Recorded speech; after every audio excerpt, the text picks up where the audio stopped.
Hey, if you've made it this far in the video and you are a real estate professional, consider partnering with me here at Real Brokerage. Pay nothing per month, get a fantastic split, and you have the opportunity to build a business through revenue share and stock purchases. Book a call at the link below in today's video, and I'm happy to have a conversation on why I was able to grow my business exponentially by moving my practice to Real Brokerage. All right, back to the video. Also going to talk about what's new in marketing and a cool feature that I just found out about. For those of you that have Instagram, there's actually a cool new feature that I just found out about. If you have gone into your settings, if you don't see this in your settings, then you have to update your app. Can you all see the screen that I'm sharing? Can y'all see it? Okay, let me know. Give me a thumbs up if you can see my screen. Okay, can anybody see? Okay, bro, I see some thumbs up. Okay, so there's a new feature in Instagram right now called a trial for Reels. And so what this is if there are those of you that are wanting to test out, maybe you're making your first few videos on Instagram, your social media Reels, whatever, and you kind of want to see how it'll do before you actually share it with the audience that you currently have following you. There's a feature here on Instagram that now will allow you to post your reel as a trial. And what it will do is it will share your reel with non-followers. So it'll put it out there in the ecosystem.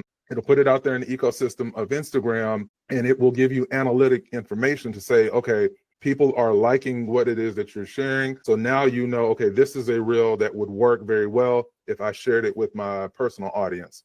This is also a good way if you've already posted content maybe some time ago and it was really good, but maybe it didn't get the attention that you thought it would get. Maybe a good idea to reshare that post, because now Instagram, in wake of the whole TikTok, going down for 24 hours. It didn't even go down for longer than a day. But in light of all that, Instagram is really trying to take market share. So having the ability to test out content that you're thinking about posting to see if it will work with your personal audience on a grander scale, this is a great way to do it. And if it doesn't work, then you'll see that in the analytics, and then you can simply, delete it, or based on, what points of your post got the most people's attention, maybe you can make some tweaks to it and then test it out again. So this is a great way, as I mentioned, that you can really see if your content can go, or if it's something that you should not do. And if you were wondering about cadence, personally speaking, my posting cadence is at least 3 types of posts in a given week. The first post is usually going to be something related to my family and I, something that we're doing, in the city or in the greater part of the United States, if we're traveling, things of that nature. That's something that I think a lot of real estate professionals that are on social media, they're afraid to talk about their personal life in some kind of way.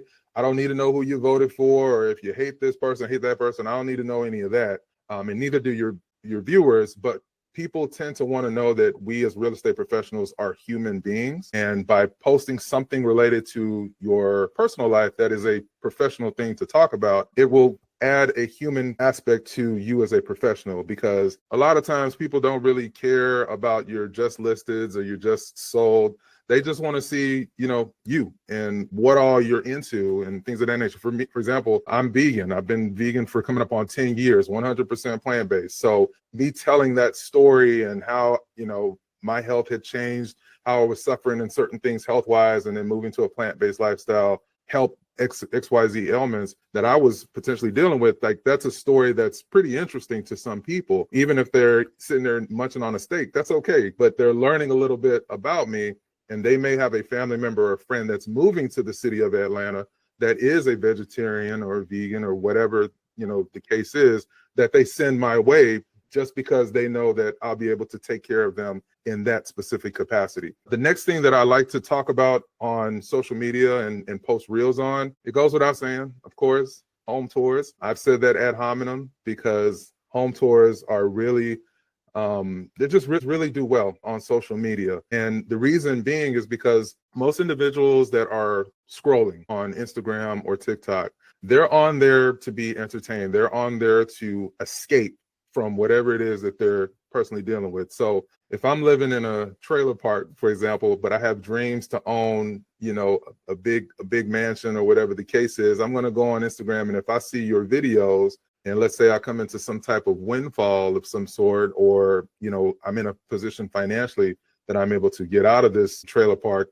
home, for example, I'm going to reach out to you because you, as the person that's doing home tour videos, you're my unofficial tour guide. I'm learning about my city based on your videos that you're posting, talking about home tours. And I think that that's a blessing and an incredible responsibility, because again, people don't necessarily know how much they can get for XYZ home in XYZ city. But if you personally were to go on your MLS and find a home in, let's say, 3 different price points, maybe the lower end of your market, the middle end of your market here in Georgia, the middle price range in our market is 300 to 500,000, and then maybe do a home tour in a higher price point, 700,000 to $1 million. I think will be a really good way to show diversity in your knowledge as a professional. And all you're doing is showing other people's homes that have listings. And here with Real, you have the ability to market anybody's home that's an agent here with Real. It's always a good idea to just kind of give them a heads up to say, hey, I'm posting, I would like to do a home tour on your property, if that's okay. Just give them that heads up.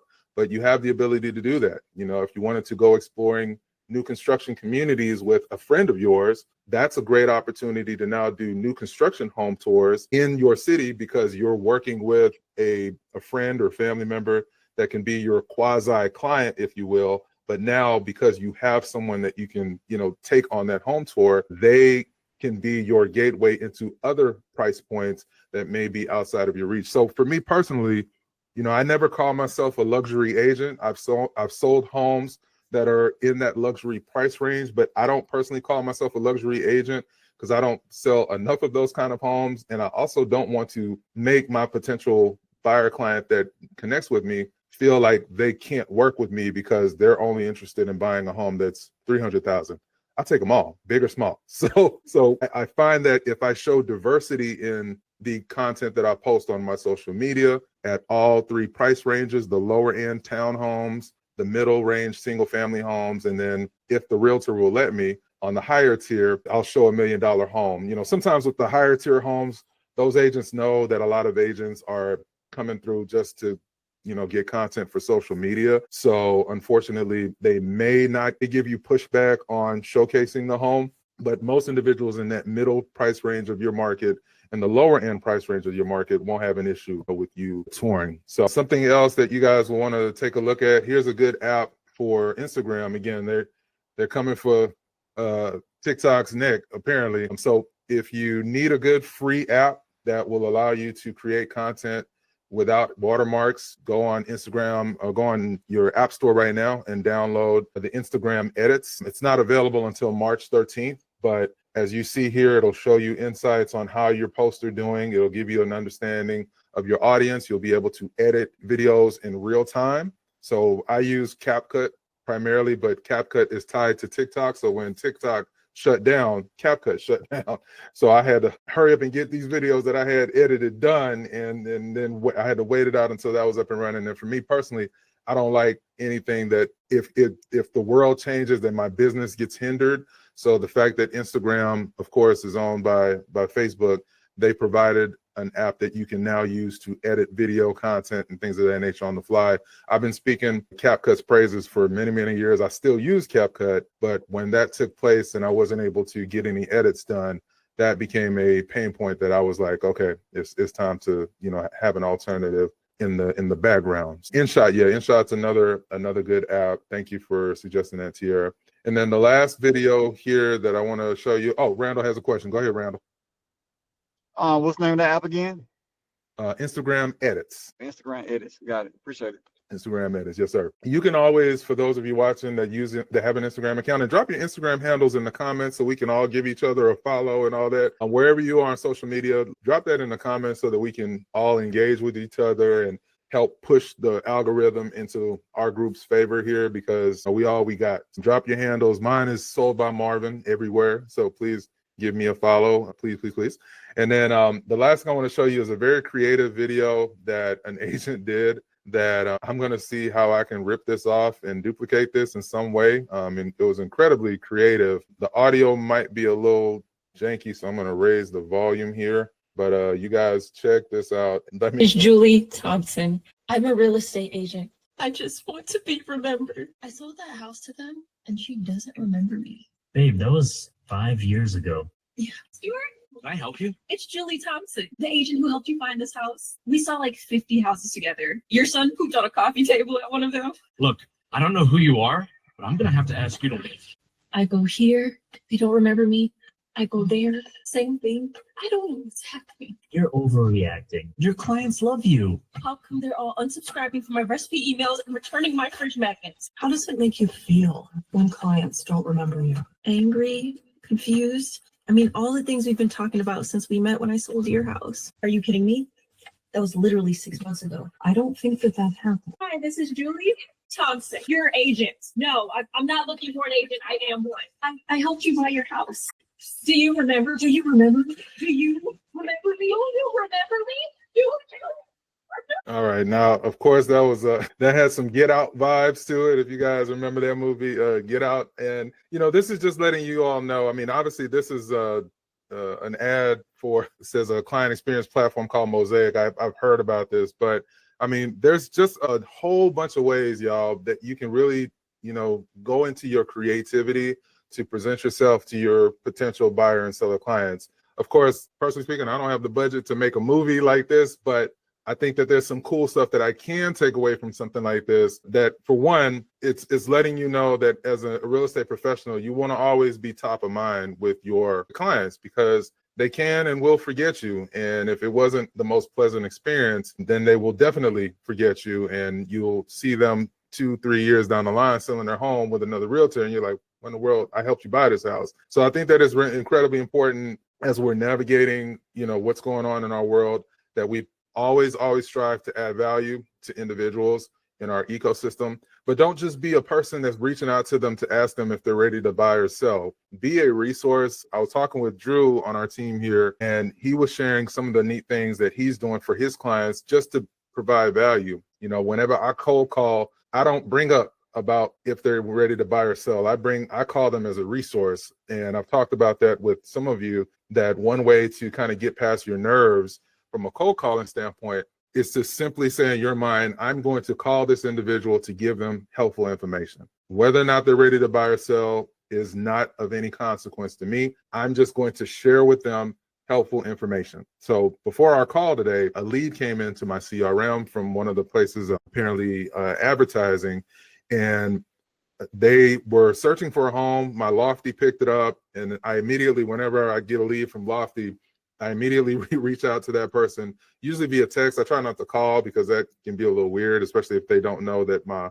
Lofty tracked them and sent me their information. But I reached out to them via text to just say, hey, Mr. and Mrs. Client, I saw that you were looking at homes on 123 Banana Street in Atlanta, Georgia. I just wanted to see if you had any questions about it. There's actually a cool festival that's going to be happening this weekend for Black History Month, because of course February is in a day now, and wanted to see if you wanted details on that festival. That was me leading with value, but also seeing if they had any questions about 123 Banana Street.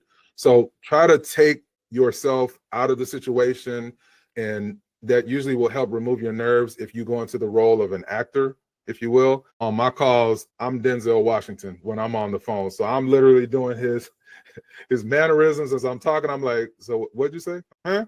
If you ever watch Denzel movies, he always says, huh, after every few words. And I just kind of have fun with it when I'm on the phone. I literally channel Denzel Washington when I'm talking to individuals. And for me, it just makes me realize, hey, don't take yourself so seriously, Marv. You don't know this person. And if they're not interested, you'll never talk to this person again. They don't know you from a can of paint. So have fun with it in any kind of way. If you're on your videos and you're presenting yourself in that mode, go into that mode. As I remember Beyonce used to call herself, was it Sasha something? Sasha Fierce, I think. That was her way of working through her nerves. And you're like, this is Beyonce. How could she ever be nervous? But we all get nervous, right? But we still have to do the things that are necessary to drive our business forward every single day. So if you call as a resource provider and nothing more, nothing less, and they just so happen to be interested in doing something, well, that's a win for you. But if that's not the case, well, just let them know that you will be a resource for them if they ever do have any questions about real estate. So I think that that's something that's, extremely, extremely important to keep in mind. And I want to see everybody win. So make sure you're working one of the 3 pillars every single day in your business, either creating social media video content for places like YouTube, Instagram, TikTok, Facebook Reels. I'm on all of these places. Or if you're not super comfortable, take Michelle's approach where you're just picking a home from the MLS that has had a reduced price, as she mentioned, on it, and just feature that and just say, hey, do a voiceover and just say, hey, y'all, this is Marvin with Real Broker, and I wanted to highlight this home that just had a reduced price. Give me a call at 404-624-6127 if you want more details. And that can essentially be your deal of the week or deal of the day, where you're just showing a home, telling the public that it has a reduced price, and asking them to reach out for you. Out of those 1,000 that viewed Michelle's videos, it's converted to 1 buyer. And that's amazing, because that means 1,000 people have seen her video and 1 person raised their hand and said, hey, I'm interested in learning more about that opportunity. So in my opinion, and you can give me a thumbs up in the chat, Michelle, those 4 videos that you posted were probably worth it to have obtained a buyer lead that you didn't have to pay 40% to Zillow or Realtor.com. This was an absolutely free lead that came to you. And it happens like that very frequently. Mostly on TikTok is where I get a lot of my leads. So that's where, I'm really focusing on content in 2025.